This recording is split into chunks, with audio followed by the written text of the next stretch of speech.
Professor Peterson. Oh, Hi Barry. hi. So good to see you up there. You too.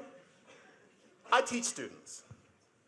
I teach trans students, and I'm asked often to call people singularly they. It started probably about 4 years ago. It struck me as very odd. I'm 52.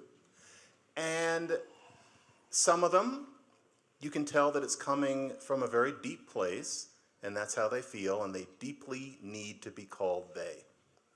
Some of them, my horse sense says that they're kind of enjoying giving me a certain shock, and that there's a certain theatrical aspect. It's my horse sense that there's a certain épate la bourgeois aspect to it. I kind of feel it, and I'm probably right. But I can't know. I'm a linguist, I'm a person, and my general feeling has been, whatever they ask, just go with it, and let's change our usage of the pronouns, because we have a lot to do. Now, what you said was interesting. You said that the way that you make the difference in deciding these cases is based on the fact that you have psychological training and you can tell. What I want to know is, for my own elucidation, and also because I think many of us wondered, but then it kind of went by, how do you know? Now, I want to specify, I'd rather you didn't recount the whole episode of how ridiculously you were treated amidst that whole controversy. Sure. Yeah. 3/4 of the room knows. I sympathize with you. I thought it was ridiculous. I want to know specifically, because I'm a linguist, you have psychological training. How would you know? Well, and if you hear, I'm almost done. Oh yeah, no If you problem. hear a tiny bit of skepticism in my voice, you're correct. However, I am open to being convinced.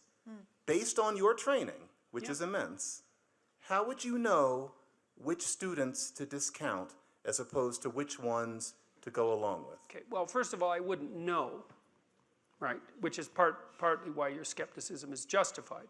But I have to be responsible for what I say based on my willingness to take responsibility for my judgment. So I would be willing to do that despite the fact that I might be wrong. But having said that, in any reasonable situation, I would err on the side of addressing the person in the manner that they requested to be addressed. But that's not the issue for me. The issue is now I'm compelled by law to do so. It's like, no, not doing it, not now, because it's compelled by law. So that's the end of the game as far as I'm concerned. So, because there is no excuse for compelling it by law. That's my position, and I think there's all sorts of reasons for that. I don't think it was an isolated legislative move. I think it's part and parcel of a whole sequence of legislative moves that have been made and that continue to be made in Canada. I think it's an attempt by a certain radical ideological, what would you say, a certain radical ideology to gain the linguistic upper hand, which I think is a terrible thing to do, to allow. So I had lots of reasons for rejecting the legislation. But it had nothing to do with it. About how your psychological training would make the difference. That's very interesting.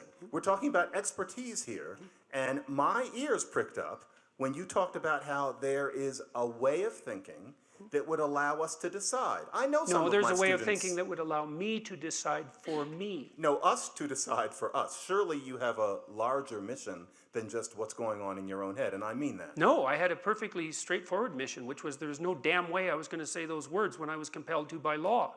But that was my mission. You weren't trying to model for the rest of us a way of thinking. It was really only about you?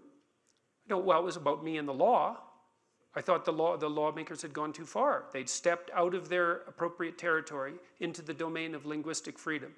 And as far as I was concerned, I was going to put up with that.